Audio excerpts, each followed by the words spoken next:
شہر قائد کا قدیم اور معروف تجارتی مرکز گل پلازا خوفناک آگ سے راکھ کا ڈھیر بن گیا ہے۔ گزشتہ رات پھولوں کی دکان سے لگنے والی آگ نے ساری عمارت کو تباہ کر دیا۔ فائر فائٹر سمیت 6 افراد جاں بحق اور 26 افراد زخمی ہوئے۔ ہولناک آگ سے 2 ایکڑ پر قائم عمارت کی 1200 سے زائد دکانیں اور کروڑوں روپے کا سامان خاکستر ہو گیا۔ گل پلازا میں ہر طرف آگ ہی آگ نظر آئی۔ میز 9 پر واقع مصنوعی پھولوں کی دکان پر گزشتہ رات 10:30 بجے لگنے والی ہولناک آگ نے پوری عمارت کو خاک کر دیا۔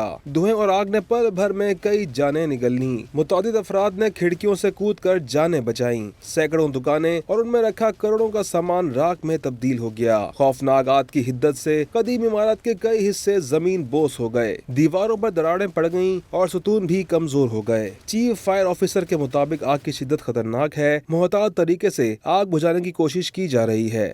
رات 10:27 میں ہمیں اطلاع ملی تھی، تاہم ہماری جب فائر ٹینڈر یہاں پر پہنچی ہے تو یہ 2.25 ایکڑ پہ کا جو گل پلازا ہے، تقریباً یہ اس کے گراؤنڈ اور بیسمنٹ پہ اپنا میزنائن پر مکمل آگ لگی ہوئی تھی۔ جس طریقے کی پوزیشن بنی ہے، یہ جو ابھی ایک حصہ مزید مدھم ہوا ہے، تو جس طریقے سے ہو رہی ہے تو ابھی ہم نے اپنے آپ کو تھوڑا سا محتاط کیا ہے اور مانیٹر کے ذریعے فائر فائٹنگ جہاں شعلہ نظر آ رہا ہے ہم اس کو بجھا رہے ہیں۔ صدر گل پلازا تاجر ایسوسی ایشن تنویر پاستہ نے وینٹیلیشن نہ ہونے سے متعلق خبروں کی تردید کر دی۔ بتایا کہ عمارت میں آمد و رفت کے راستے بھی الگ الگ ہیں۔ حالانکہ 26 انٹر ایگزٹ گیٹ ہے ہمارے پاس، 26 ایسا نہیں کہ ون سائڈ آنا ون سائڈ جانا پرابلم ہوگا، نہیں جا سکتے ہیں۔ 26 گیٹس ہیں۔ اس کے علاوہ پورے گل پلازا کے راؤنڈ اباؤٹ تقریباً 12 جو ہے نا وہ وینٹیلیشنز گرلز ہیں، آپ کو نظر آ رہی ہوگی، مگر پھر بھی آگ پہ قابو نہیں پا سکے۔ کیمیکل اور پرفیوم شاپس کی بڑی تعداد میں موجودگی آگ کے پھیلاؤ کا سبب بنی۔ شدید تپش کے باعث ریسکیو آپریشن میں بھی دشواری کا سامنا ہے۔ درجنوں افراد کے اب بھی